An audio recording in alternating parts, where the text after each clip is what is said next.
Hello student, कैसे हैं आप सभी। उम्मीद है कि आप सब ठीक ही होंगे।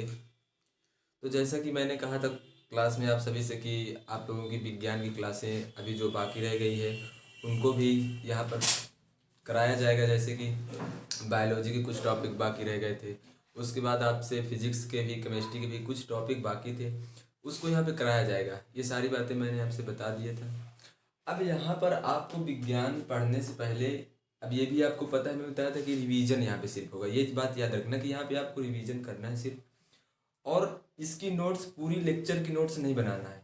ये मैं बता दिया था, लेक्चर की नोट्स पूरी नहीं बनाना है कि आप वीडियो रोक रोक करके इसका पूरा नोट्स बनाएं। नोट्स आपकी बन चुकी है, जो बाकी है जब बताया जाएगा नोट्स बनाने के लिए तब बनाना है, अभी नहीं बनाना है। इसे सिर्फ रिवीजन करना है आपको, बस। तो यहाँ पर रिवीजन करने से, ये क्लास स्टार्ट करने से पहले कुछ बातें आपको ज़रूरी है जानना कि जैसे आपका विज्ञान है, ठीक है, क्लास 10th के लिए जो आपका विज्ञान है, इसमें से जितना आपका सिलेबस हटाया गया है उसको भी नहीं पढ़ना है, ना उसको यहाँ पे पढ़ाया जाएगा। आपको जितना सिलेबस है, आपकी क्लास में जितना सिलेबस है, जहाँ से आपके क्वेश्चन पूछे जाएंगे, सिर्फ वही उसी चीज़ को यहाँ पे रिवीजन कराया जाएगा।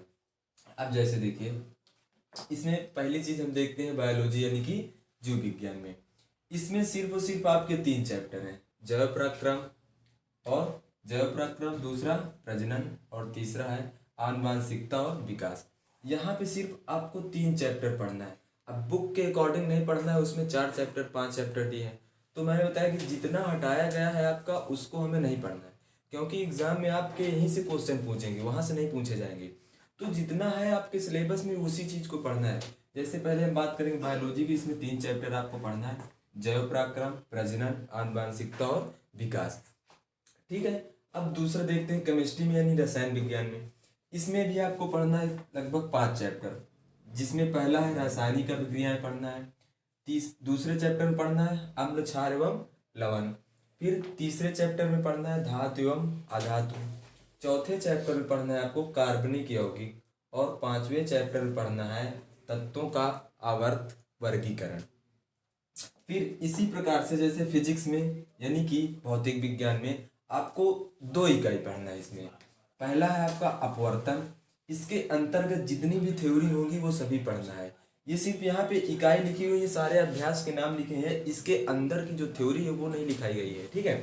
यहाँ पे जैसे अपवर्तन है तो इसके अंदर जितनी भी थ्योरी दी गई है आपके बुक में वो सारी पढ़ना है। फिर उसके बाद आता है विद्युत प्रभाव, जो आपका विद्युत प्रभाव है इसके अंतर्गत जितनी सारी थ्योरी है वो पढ़ना है, ठीक। फिर लास्ट में आपका आता है प्राकृतिक संसाधन, यानी कि ये भी इसी से रिलेटेड है, हमारा बायोलॉजी से रिलेटेड, यानी कि इन्वायरमेंट का ही ये भी एक पार्ट है जो हमें बायोलॉजी में ही पढ़ना है, ठीक। तो प्राकृतिक संसाधन में अब आपको देखना है, यहाँ पे आपके चैप्टर दिए गए हैं 3।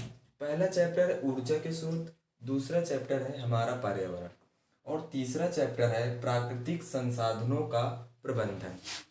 तो ये सारे चैप्टर हमें पढ़ना है। यहाँ पे पढ़ने का मतलब यहाँ पे आपका रिवीजन होना है। इसमें से जैसा कि मैंने बायोलॉजी में ये सारे चैप्टर पढ़ा चुका हूँ, कुछ चीज़ें यहाँ पे विकास में नहीं पढ़ाई गई हैं, वो यहाँ पे अधिक डिटेल से पढ़ाई जाएंगी आपको, और इसकी नोट्स भी बनवाई जाएगी।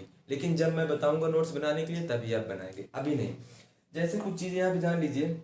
अब मान लीजिए बायोलॉजी में टोटल आपका पेपर होगा कितने नंबर का, 70 नंबर का, यानी कि 70 नंबर्स का आपका पूरा पेपर होगा, पूरा क्वेश्चन पेपर होगा आपका 70 नंबर का, जिसमें से आपको बायोलॉजी में मिलेंगे पूरे 20 नंबर। सिर्फ आपको पढ़ना है 3 चैप्टर और आपको नंबर मिल रहे हैं 20, यानी कि जैव पराक्रम, प्रजनन, आनुवांशिकता और जैव विकास यानी कि विकास। सिर्फ आपको 3 चैप्टर पढ़ना है और नंबर आपको मिलेंगे टोटल 20। इसी 3 चैप्टर से 20 नंबर के क्वेश्चन आपके पूछे जाएंगे, अब चाहे वो क्वेश्चन लॉन्ग में आए या शॉर्ट में आए, ठीक। फिर दूसरा आता है रसायन विज्ञान। इसमें देखिए कितने सारे चैप्टर, यानी 5 चैप्टर हैं। पहला रासायनिक अभिक्रिया, अम्ल, क्षार एवं लवण, धातु एवं अधातु, चौथा है कार्बनिक यौगिक, और 5वां तत्वों का आवर्त वर्गीकरण। इसमें से भी आपको कितना है, पूरे 5 अध्याय से आपको सिर्फ 20 नंबर मिलेंगे। यहाँ पे पढ़ना 5 अध्याय, यहाँ पे पढ़ना 3 अध्याय है। देखिए यहाँ पे सिर्फ 3 अध्याय में आपको 20 नंबर मिल रहा है, यहाँ पे 5 अध्याय पढ़ने के बाद कितना नंबर मिलेगा, 20 नंबर। इसी प्रकार से आप देखते हैं इसमें, जैसे कि फिजिक्स में यानी भौतिक विज्ञान में आपका जो इकाई है अपवर्तन, और दूसरी इकाई है इसी में विद्युत प्रभाव। पहली इकाई में अपवर्तन से आपके पूछे जाएंगे 12 नंबर के क्वेश्चन। कितने नंबर के पूछे जाएंगे? 12 नंबर के क्वेश्चन। फिर विद्युत प्रभाव से आपके पूछे गए 13 नंबर के क्वेश्चन, और इन दोनों को मिला करके पूरी भौतिक विज्ञान से आपका पूछा जाएगा 25 नंबर का क्वेश्चन पूरा पूछा जाएगा। ठीक, अब उसके बाद आता है प्राकृतिक संसाधन, यानी कि ये हमारा इन्वायरमेंट से रिलेटेड, यानी कि बायोलॉजी में इसे पढ़ाएंगे। ठीक, तो उसके प्राकृतिक संसाधन में ऊर्जा के स्रोत है, दूसरा चैप्टर हमारा पर्यावरण, और तीसरा चैप्टर है प्राकृतिक संसाधनों का प्रबंधन। यानी कि 3 चैप्टर से सिर्फ और सिर्फ आपको यहाँ नंबर पूछे जाएंगे 5, यानी कि आपको क्वेश्चन पूछे जाएंगे 5 नंबर के। इतने 3 चैप्टर पढ़ना है, काफ़ी लंबी चैप्टर बड़े भी हैं, और 3 चैप्टर पढ़ने के बाद आपको सिर्फ और सिर्फ 5 नंबर मिलेंगे।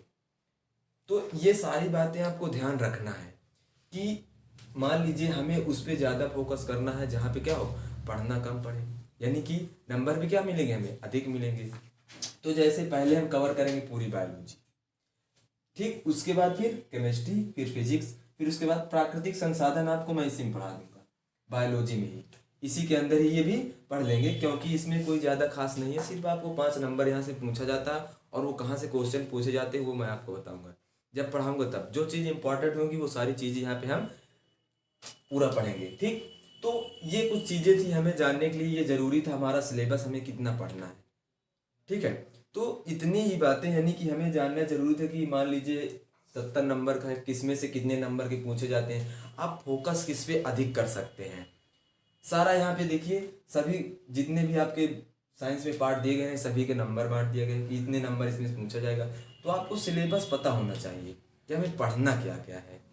ठीक है, तो ये कुछ बातें थी आज की जो मैंने आपको बताया, और आप सभी लोगों की क्लासें मंडे से स्टार्ट होंगी, मंडे से ही आपकी क्लासें आपको मिलेंगी। तो मंडे को ही आप लोग क्लासें, आज ये सिर्फ इंट्रोडक्शन था इतना, यानी आपका सिलेबस के लिए, आपके सिलेबस के लिए आप जाने कि हमें सिलेबस में क्या क्या पढ़ना है, इसमें क्या क्या रिवीजन करना है, ताकि आपका रिजल्ट अच्छा हो, आप अच्छे से उसे अपना पढ़ सकें। ठीक है, तो इतनी बातें आज के लिए थी। धन्यवाद, मिलेंगे अगली वीडियो।